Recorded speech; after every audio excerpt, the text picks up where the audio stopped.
Hello, everybody. Today I wanted to talk to you about a movie that I've hated ever since I was a child. I never liked the book, I never liked the story.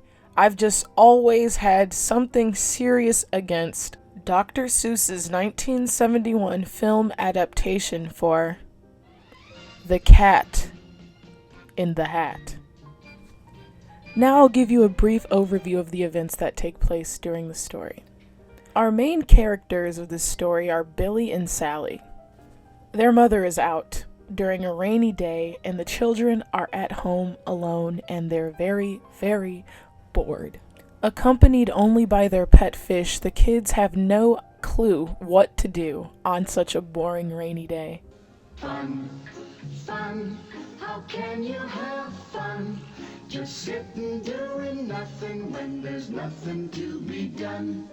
Nothing, nothing, nothing, nothing, absolutely nothing, nothing, positively, absolutely. That is until the 6-foot cat in the hat makes an appearance through the children's front door. Look!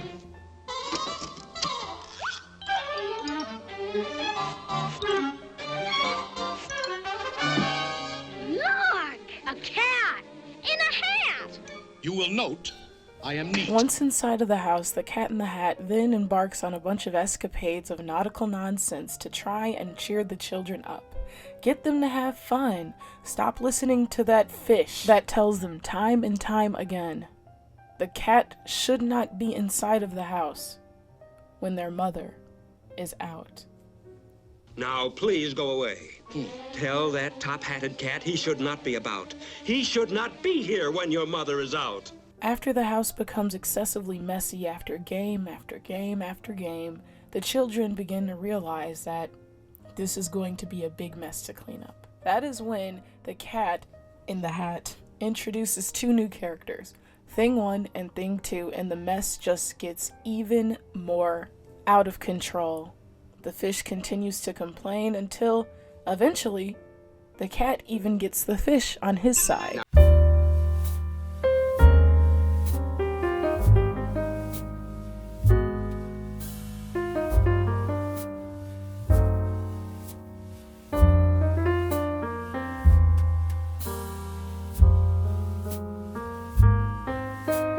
They're messing up the house, but the games are fun, and it's boring and it's wet outside.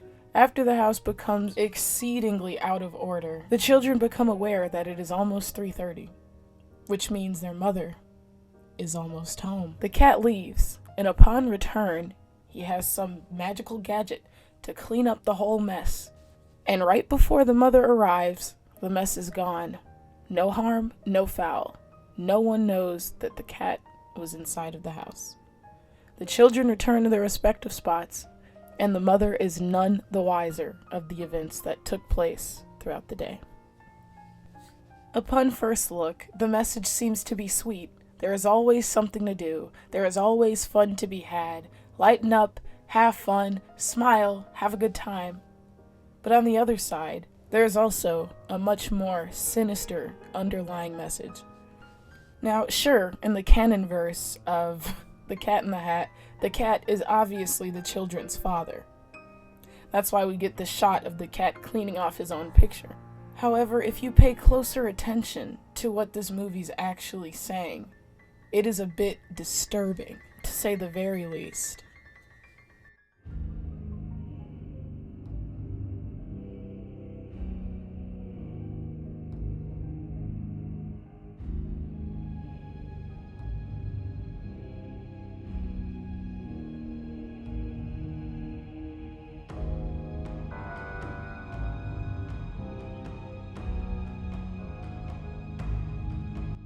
Outrageous!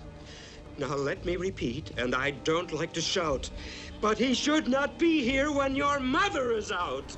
It's up to you kids. Whatever you say. If you think me untrustworthy, send me away.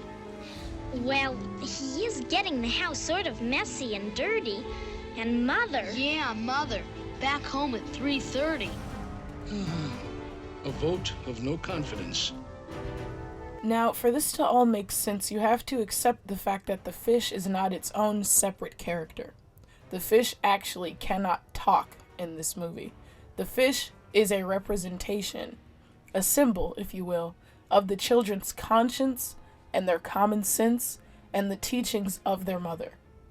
There should not be a stranger in the house when your mother is out. But as we see throughout the film, that the fish is the being that goes through the most turbulent of annoyances. He's the one getting kicked over here. He's the one getting thrown in the air, losing his water, being lulled to sleep. And you have to ask yourself why. This is a movie about two children who are being taught to have fun. So why is this fish going through all of the turmoil of the movie? And then you have to ask yourself, why is it that the fish and the cat are clashing so much? The fish represents everything that the children know. They know this cat should not be in the house. They know their mother is out, and they know the cat is making a mess. And the fish, which acts as their conscience, keeps reminding them, he should not be here when your mother is out. This is the children reminding themselves, hey, we probably shouldn't have this being in the house when we're not being supervised. We are at the mercy, quite literally, of this person, the Cat in the Hat, in our house.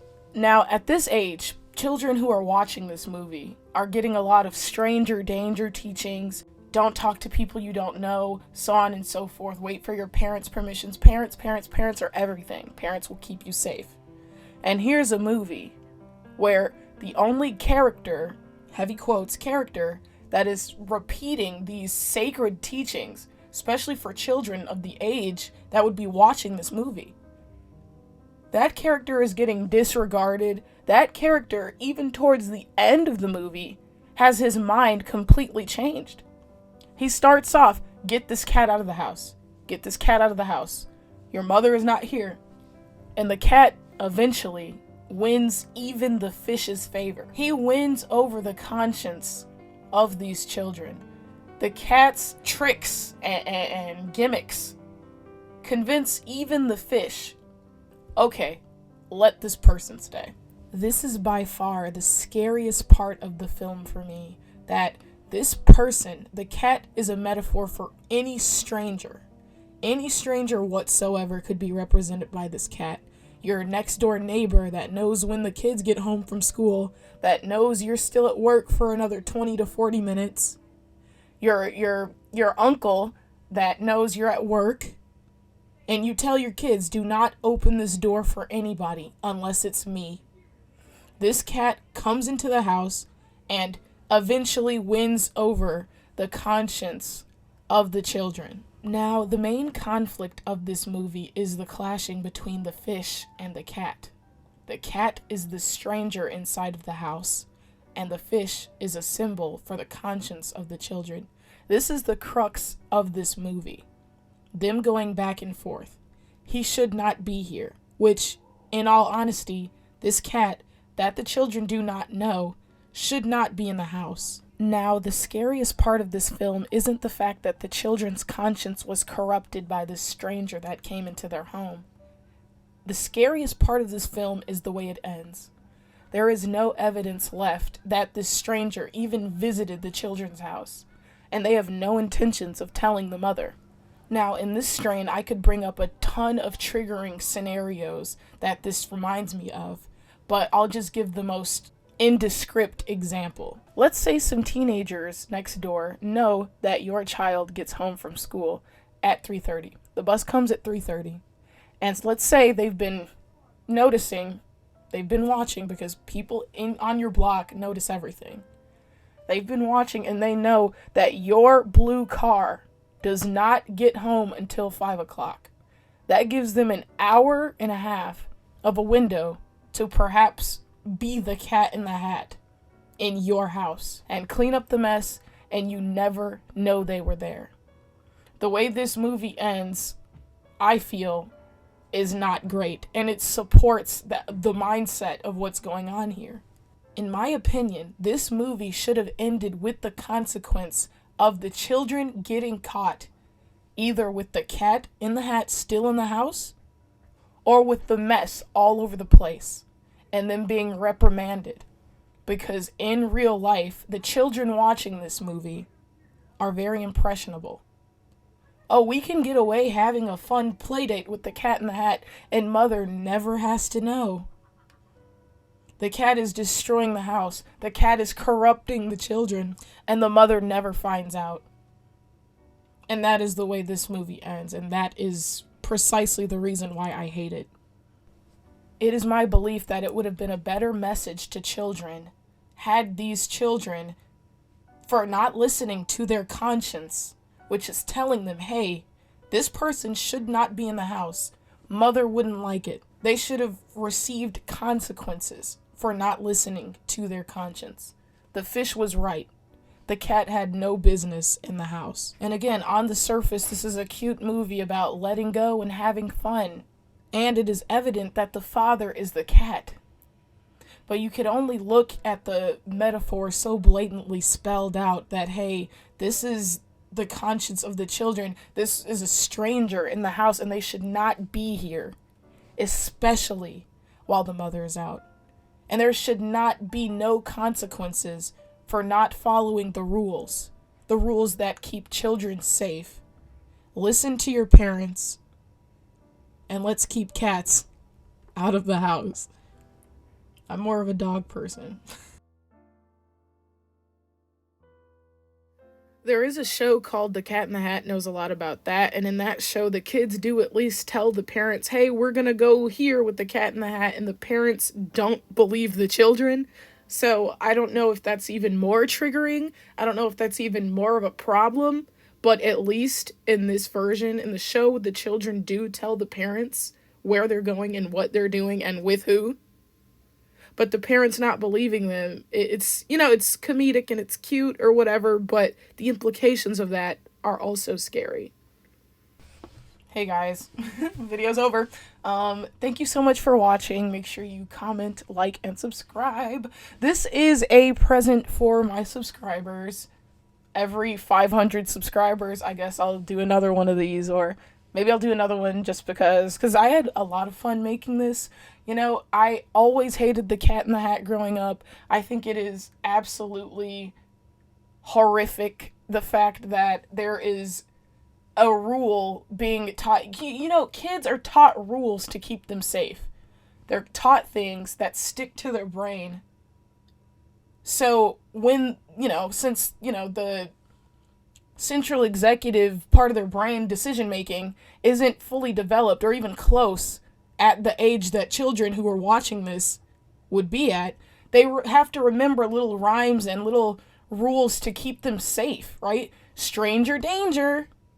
That's something you learn as a kid because your decision-making skills are so poor that you'll remember that little rhyme and that'll save your life. If a man in a van comes up to you, hey, little kid, want to see my puppy? Want to come pet my puppy? You won't think about the consequences. Hey, if I go in that van, I may never come out. You're a kid. You're not going to think that way. What you're going to remember is stranger danger. Sorry, I can't do that.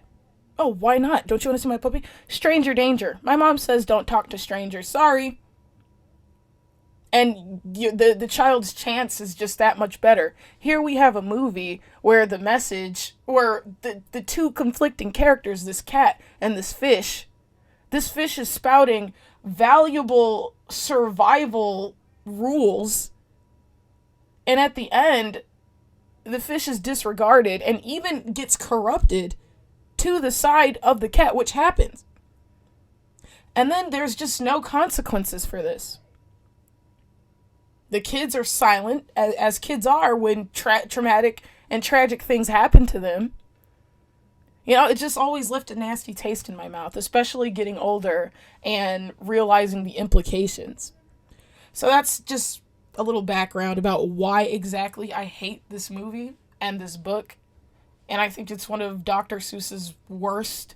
You know, it's a classic. I'm not gonna lie, it's a classic, but I do like Green Eggs and Ham. You know, it's a much better moral, I guess. If you don't, how do you know you don't like it until you try it?